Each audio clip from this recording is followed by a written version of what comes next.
Alright, so what's going on? It's your boy Fredo again, man, and you already know. Episode 10 is a landmark episode. We 10 in, 10 more coming, then 10 more. I'm already prepared to do 100 episodes, but this one right here, I got a very special episode. I probably got one of the biggest moguls in Cleveland history. This young lady, beautiful young lady, started her own nonprofit. No one's doing that. Making real change in the world and really making an impact in the community. So, for episode 10, I have one of my favorite people, a young superstar, a young mogul, Miss Kayla Primes. Please come out here, man. How you doing? How you doing? Ooh, have a seat, have a seat. Hey. Oh, Kayla Primes, fresh off the self-love panel. I know. What a blessing.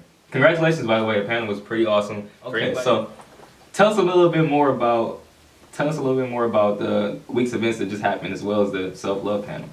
So on Monday we had a leadership workshop for the executive team, and Monday evening we went to the Haven Home, which is a homeless shelter for women and children, and we provided gifts and food.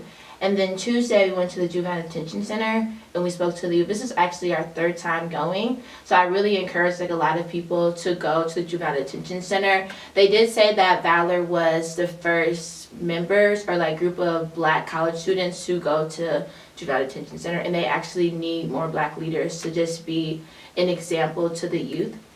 And then today, earlier we went to an elementary school and we just did teacher help. Just helping the teachers just with their daily schedule. And then we just had a self-love panel for high school students, and we just spoke to high school girls just about self-love and the trials that you go through, that you'll be okay, and always to be confident within yourself. Yeah. And what about for tonight? For tomorrow night? For tomorrow night, we have the Valor Awards, and we also are going to the nursing home in the morning. I don't want to pronounce it wrong. I think it's Eliza, and basically it was a Black-owned nursing home. It's reached its 120th anniversary. Really? Yes, she was a Black lady. It was in the 1800s, and it's still running up into this day, and it's one of the only Black-owned nursing homes in not only Cleveland but Ohio as well. And then the Valor Awards, which would be tomorrow night, is showing just showing the members what they did throughout the course of the year, and then we're also giving awards to the members who exemplify leadership throughout the course of the year within the Valor group. So I'm super excited. We have 4 awards. We have Mr. Valor, Miss Valor, Uprising Star, and Valor Mogul of the Year. So I'm super excited to present these awards. Valor is so amazing. I really love it so much. And if you do want to join, valorcleve.com. We're always taking applications, and just go to contact us. Yes, if you want to make some change in the world, you want to be a part of the crew and get some cool t-shirts like this. Yes, you're wearing one of the Valor shirts. I am wearing one of the Valor shirts. This is a basic Valor shirt. We have another Valor shirt. So this is the OG Valor shirt. Very tight, very dope. If you want to join Valor, hit up Miss Kayla Primes. And, shout out to me. I'm up and running for Uprising Star for the Valor Awards, so that's super tight. So make sure y'all show some support and, give me an early congratulations, because I think I'm going to win. But you're very hopeful. I'm just speaking into existence. Yeah.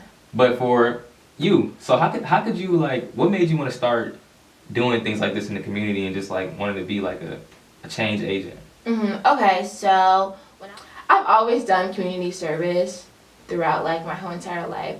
And my parents always made sure that me and my brother understood the importance of giving back. So that's always been ingrained in my life ever since I was 5 years old. And I was always in a lot of organizations that were service-based, like Jack and Jill, for instance. We had to do a community service every single month. And I just really appreciate just doing things for other people. And I just feel as though if we all come together, the change that we can make is it's so crazy, how big of a change we can make. So it's just about coming together, helping our community. And when I say our community, Black people, I'm really big on just expanding Black wealth and all these things. So. Yeah, because we have the numbers. For example, I know just with the last thing that happened in Alabama, with the election. Yeah, it just really shows when we all really come we're together. very powerful, yeah. and people don't understand that. People always think that they don't matter, and that's just like the wrong thing to ever think, you know. So I just feel as though if we encourage other people, like the change that we truly can make is amazing. Because like Jay-Z said in one of his interviews, like, even if I'm successful, I'm not truly successful until everybody around me is successful. Not even everyone around me, but my whole community is successful. So we haven't even made it yet, you know? And it's just like a process. I feel as though if we work together, Black people, we're really, really up. Like, I'm so like Black pride. But yes, we're really, really up. Like, we're doing amazing things with entrepreneurship and everything. So just keep going for real. I agree. So how do you think you can further encourage millennials, the generation below us and the generation above us, to strive to make change in their communities and to strive to be better and greater themselves? How do you think you can do that?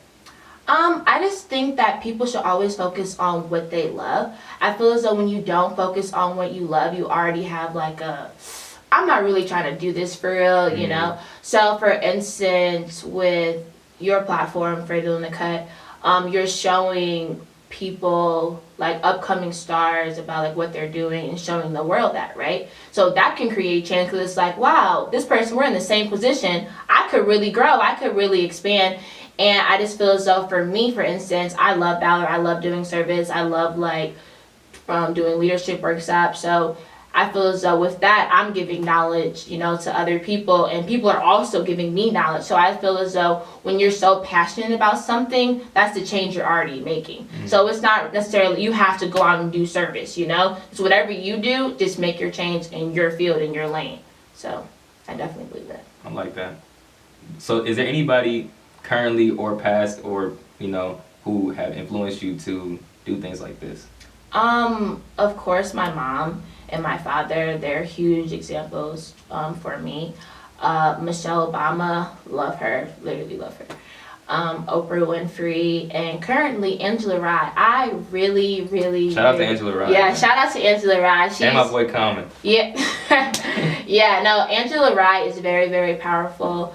I really like the light that she's in right now, because she's so honest about her opinion, and she's not holding back. Like, literally with Trump being in office, she's like, no, like, I don't like him. I don't care if he's the president of the United States. So like, she really keeping it real? No, she just, yeah, she keeps it real. She's like, I don't really care what y'all have to think. And I just feel like that's so powerful, because it's like, I'm not holding back for y'all no more. Like, I'm trying to create change. I don't really care what y'all have to say, because this is how I feel. And I feel like that's really cool. It's for you to like truly be unique, like within yourself. Yeah, so I really, really like her.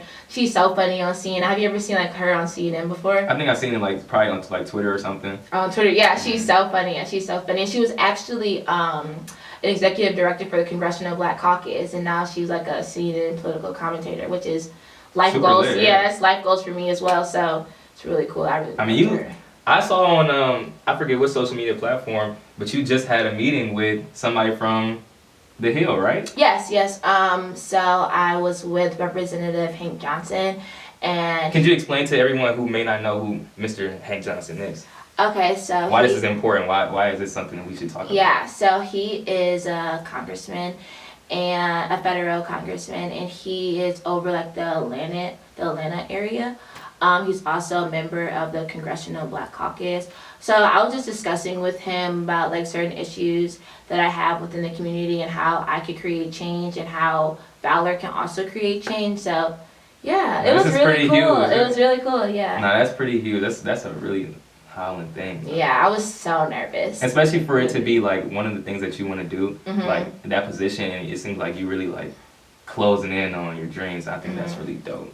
Yeah, and I feel as though people always say like, oh my gosh, like that's so cool, but it's so easy to do it. You know, it's so easy to accomplish your dream. There's not one dream that can't be done. Because if I were to tell somebody like a month ago, like, yeah, I'm going to be on the Hill, I'm about to be having all these meetings about Valor, be like, okay, like that's really cute. But like seriously, if you work towards your dreams, you're only going to get the outcome that you put in, you know? So no, I completely agree. Yeah. If you pray on it, and then you work for it, really works. Yeah, it's gonna happen. It's gonna happen. It's inevitable. It has no choice. Yeah, it's no option. So. I agree. I definitely agree. But that's not the only thing you're doing. Not only are you into the politics, you also got a little business thing going on, a little music side going on. I hear you got some type of partnership, some type of collaboration with Fly. Yeah, so Fly, you know Fly is there. I know who Fly is, but maybe somebody else might not know Yeah, who Fly so is. Fly, they're the creators of Swag Surf. And I got that swag. Shout out to my boys though. Like I literally love Fly so much. I am an ambassador and I also help like brand them. So I've only been doing that for about 2 months now. Yes, but they're so funny. They're so cool. They're coming out with new music.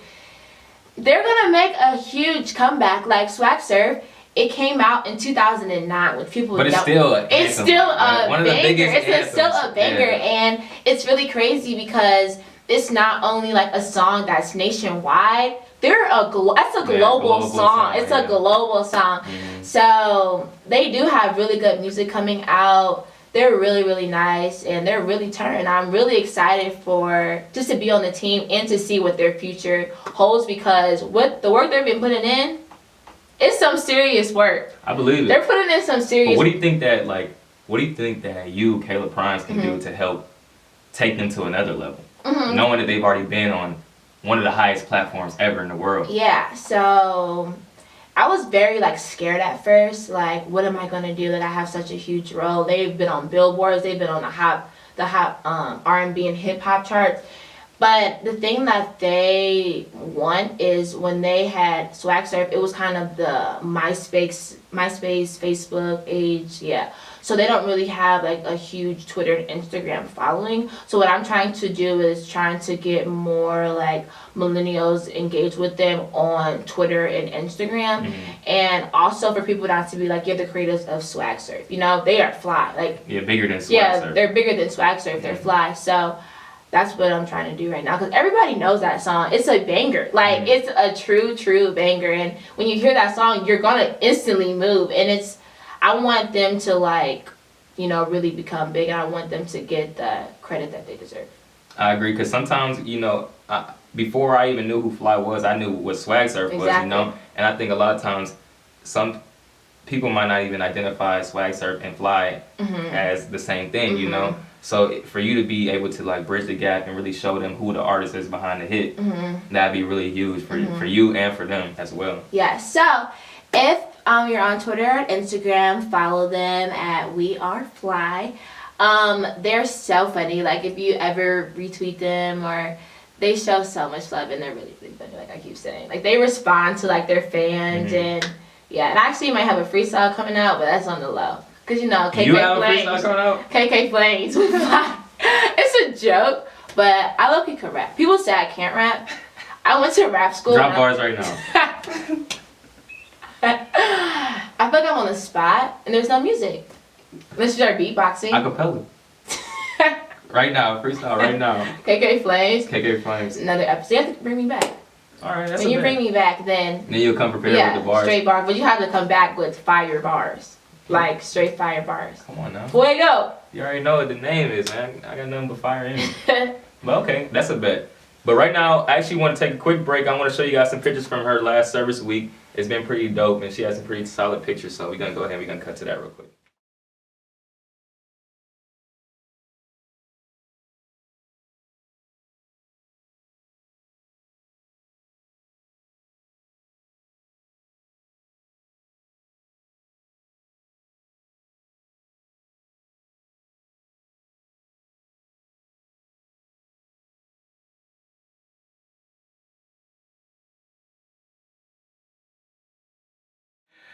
Alright, y'all, we back. Y'all see, they really putting in, I was in a couple of pictures too, but we're really putting in some solid, oh, I'm not in any pictures, am I? The leadership workshop. Oh yeah, looking a little crusty, but I was there. It's okay. He's the social media director. Yeah, for Valor. Yeah, that's an amazing thing. No, I think that's pretty dope. Yeah, that's really cool. It's a position I'm honored to have, and to be a part of the executive board is really a pretty pressured spot. You know, you got to really do something, or you will be fired. She's she's a boss, you know. So you gotta do what you gotta do. You're fired. But okay, so back to the questions. You're about to graduate from Howard. I am. One more semester. I literally cannot believe it. Time has flew. Is Howard the real HU? Oh yeah. Don't even say that too loud.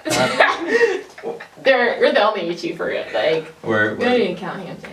So how has your experience been? You know, you once won Miss Freshman, so that's pretty dope. Like, that's a huge thing, I feel like. But just overall, from freshman to senior year, how would you say your experience has been? It's definitely been a journey. It's definitely been a journey. So I won Miss Freshman about like a few weeks into my freshman year, so I didn't necessarily have time to like receive a bond with a lot of people. Like, a lot of people made their freshman friends like within that first month, which was like very, very crucial. And that's the whole time while you were going through the process? Yeah, so it's a pageant. So just go back to how it all happened. Actually, I went to Howard for a summer orientation, and I was just being like, I guess me, like outgoing, like outgoing, and just like showing like, you know, I'm a boss, you know. And even if I wasn't really a boss, I always speak everything into existence. So my orientation leader, she actually said, I think you should run for Miss Freshman. I didn't know what Miss Freshman was at all, and I was like, okay, you know, like, we were just talking, like, Miss Freshman, there's 2,000 freshmen coming in, right, like, me being Miss Freshman, whatever. So I like saw flyers about it, like, on campus. I just really like wasn't about to do it for real. And one of my friends who was at the freshman orientation with me, she was like, you know, the application's due today, like, are you doing it? And I was like, I guess just do it at like 5. I probably turned it at like 4:30, like 4:45, like, honestly. So I'm just I was just like, okay, like, whatever, it doesn't really matter. So it was about 100 plus 200 like applications, and then like, and how many people actually get like selected? Yeah, so I'm going to get to that. So basically, about 50 people maybe get interviewed. And then after the interview, they pick 6 girls and 6 guys. And we're the top people like within the interviews. And we perform, or we compete against each other in a pageant. Right. So the first day, like, we got our calls. Like, okay, you have to meet us, certain place, whatever. And I'm like, okay. And everyone's saying their talent. And they're like, oh, I sing, I dance. And I'm like, like, oh no, I can't sing and I can't dance. So what am I about to do? So I'm like, I mean, I used to write poetry when I was younger, so why didn't I do a spoken word? So I did a spoken word on like just me being dark skinned and how I've like felt and how I've evolved over the years, whatever. So it was a very long process, you know, just getting into the pageant. It was my first pageant. And also the girls were pageant queens as well. They already won pageants. Oh, they already had pageant experience. Yes. Oh, so I was really just like, oh gosh, you know, but just do your best, whatever. So the day of the pageant, I was just so frustrated. I was just like, I kind of just need this to be over, but I'm just really proud of myself that I got through it. You know, I'd never done a pageant before, so whatever. So Did you think you were gonna win? I was hopeful. I wanted to win, you know, but I wasn't really sure because I knew that I saw everybody else's performances, so I knew that there was a lot of talent being brought to the table. So I was just like, wherever, you know, it goes, I'm just going to be, you know, proud of myself, because at the pageant there were so many people. Like, it was so many people. Yes, so many people in the audience. And I was actually very, very nervous. Like, I was very like shaking type nervous? I was shaking before. I always shake before I do things, but then when I like in the moment of it, it's just like game time. Yeah, game time, whatever. So when they're calling for like who won Mr. Freshman, it was Jordan Culpepper, and I love him. He's my mister. And when they called Miss Freshman, I'm just looking like, okay, like, whatever. I don't really know if I got it. I have so much homework to do, all these things.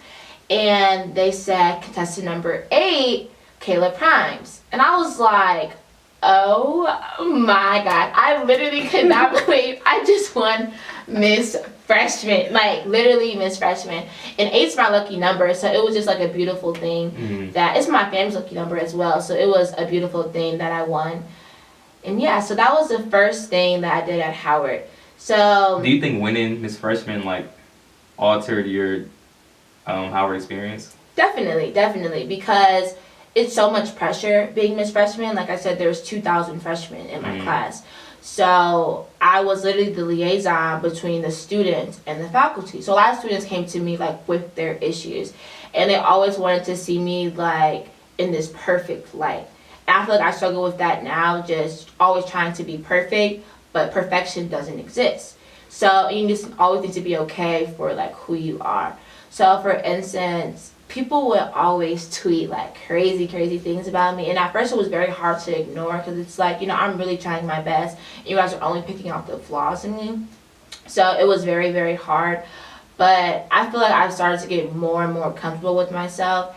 And my god sister, she was there at the time, Amani Tibbs, and she was a senior. So she was always like there to like help me. She's really like my big sister. So I'm really, really thankful that I had her. But that was a huge experience. I feel like it's just setting me up just for how my life can go. You just need to ignore negative things. Always just focus on your end goal, because honestly, when you're focused, you're unstoppable. Like you're literally unstoppable. And even with that, like people saying negative things, there's people always saying nice things as well. So it's like I need to focus more on those positive people than stressing over the negative people, because there's always going to be haters. Like literally, especially if you're doing well, there's always going to be haters. So it's like low-key flex up on the haters. I remember there was so much going on, and then at the end of the semester I got like a 3.75. I was just, it's not a 4.0, but it's like y'all are still really howling though. like y'all were trying so hard, and I'm still like winning, and like on myself, like I'm literally winning. So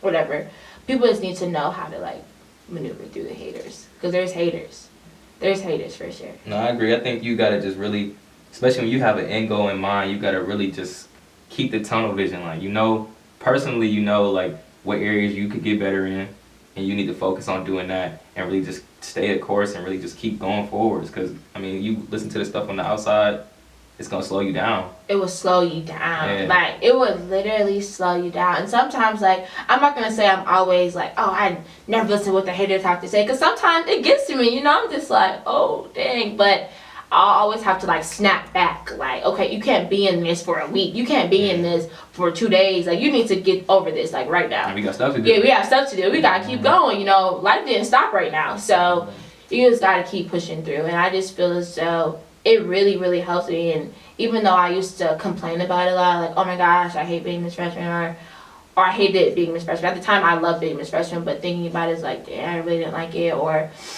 Howard sucks. Like, y'all are just really mean. But overall, it's been a great experience. Like, I am so blessed to be at Howard University. I'm so blessed to be around Black elite all the time. Like, people at Howard are really about to be on top. Like, they're really, really about to be on top. And not just Howard, just Black people in general. Like, Black millennials, we're up. We're coming up. We're up. Like, we seriously. We want to do something. We want to do something, and we're not about like the 9 to 5, or I need to work at like a minimum, just work my way up. We want to be on top. But another thing with that is that you do have to work. That's kind of like it's kind of like a pro and a con to what we have, because we're like, we want to be a minimum boss. wage. Yeah, I'm not doing that, but it's like, you got to make your money. So So it's a good mindset that we have, and I'm really, really, it's really cool to be a part of this generation. Yeah. To speak on the millennial generation again, how do you think that the perception of millennials versus the reality of what millennials think is in the real world and to the other generations? Okay, this is really funny that you're talking about that, because this is why I started Valor. Like, one of the reasons why I started Valor. So my parents' generation, they think we're so lazy. Like, I think we don't care about anything. They think that everything needs to be handed to us. The reality of millennials, I think we are the dopest generation. Like, I really think we're the dopest generation, because everybody's trying to have their own thing. Everyone's trying to, be a boss. And I feel like that's so powerful, because it really like pushes you as well. I talked about my god sister. She has her own organization, and it's called This Is Lightning, and it's solely for girls. Just encouraging the girl to like be unique and creative and all these things. And that pushed me also to do Valor. It's like, yeah, I want to do this too. And then even with Valor, a lot of people in Valor have their own businesses, and it's like, this is really what I want. Like, I really want us all to see the greatness within ourselves. So yeah, I think that's the major key that you just said that, because I really believe that every single one of us we have the ability to be great. Like we just gotta unlock it. You gotta want it, and you gotta just go chase being great. And I really want you to speak on like how do you feel we can get more millennials to have a boss mentality, and like what do you think it means to be like a boss? That's a really good question. I think first it starts with yourself and how like you present yourself to your friend, to the outside world. I feel as though with Valor, people always like, oh well, it looks kind of like easy, like you could do it, you know?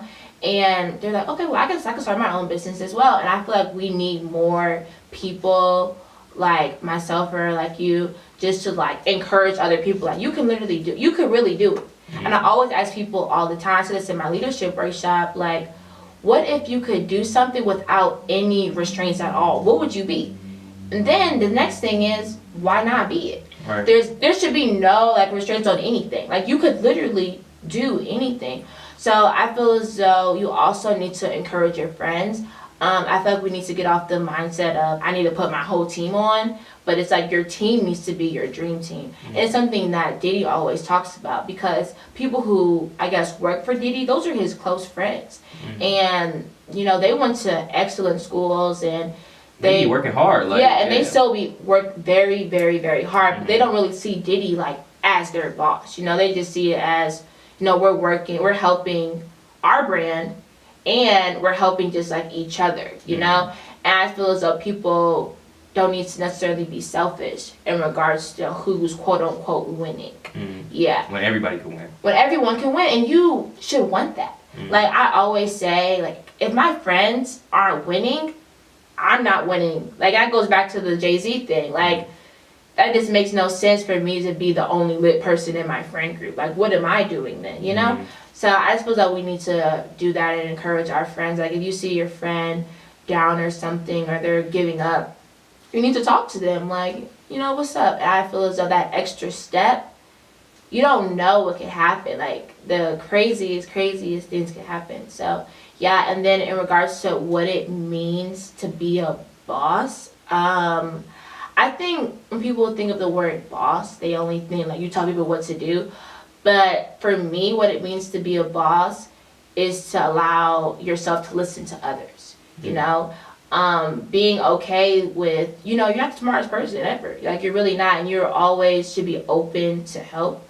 I feel like I learned that, you know, over the course of my life. When I was younger, I used to hate help. Like, I literally used to hate help. Like, if I would get a 0, like, on homework, it's because I didn't want anybody else to help me. I always want to get it wrong myself, which is a terrible mindset to have, and I'm so glad that I just started accepting help because it's starting to like help me reach like my maximum potential that I know I can reach. Yeah. I agree. I think me personally, I think being a boss is just like just flying your own plane kind of. You know, like to me being a boss is to create your own life, you know, like you don't have to be like telling other people what to do, but like when you take charge of your own life and you live your life on your own terms, to me that's like a boss. Like no one can tell me how you can't do it. Yeah, how I can't do this or how I'm supposed to live because I've created the lifestyle that I want for myself. And I think to me that's what a boss is. That's dope though. So how do you think like just now growing Valor from the first year to the second year, what do you think you learned like taking from like the 2 years? And like, what do you think it means like to like build a business and like, can you speak on how hard it is to grow a business and grow a brand? It's very hard. Like it is very, very, very, very hard. Actually, I'm hitting my 2nd year anniversary, December 27th, which I'm super. Congratulations. Yes, thank you. So it's in a few days. I'm trying to think. So the first year, it was kind of hard for me, you know, to get people on board. I just wanted it to just be so many people, like, let's all do service, all these things. I used to get frustrated, and then I started to realize, like, it's not about who is in the organization, it's about what we're doing for the community.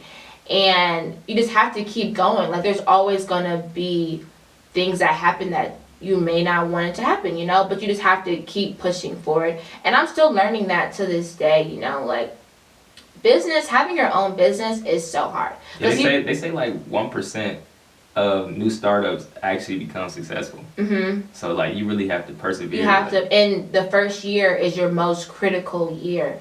So yeah, I just feel as though you just always have to like keep going when it starts to get rough. Because I feel as though a lot of people, they just quit, you know, just I can't do it anymore. And there's been times just like Valor, but it's literally, it's coming, and it's really coming. I actually have a few chapters now at different universities. I'm starting new chapters next semester at a few different schools, but you're gonna have to go on valorcleve.com to check that out. Yeah. So where are these?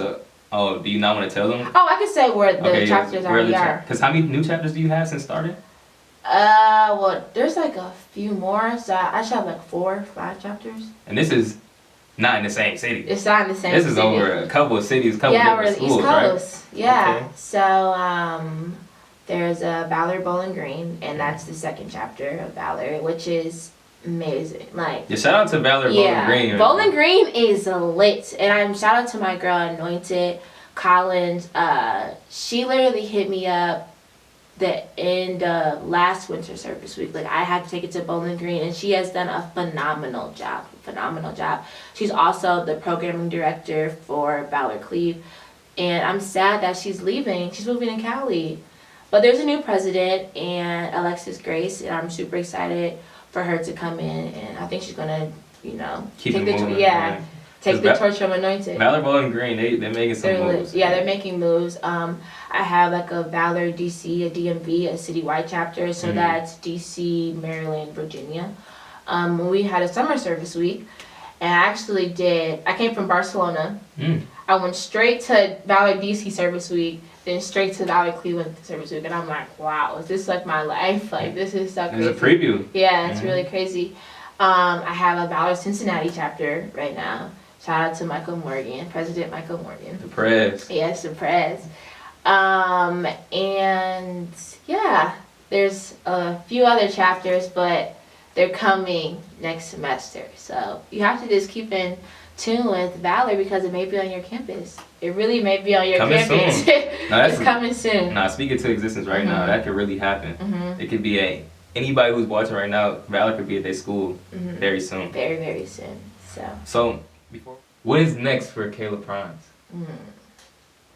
That's a really, really good question. What's next? So, like I said, I'm graduating next semester. So I do have job offers, you know, and I'm still trying to decide exactly like what I want to do and what city that I want to be in.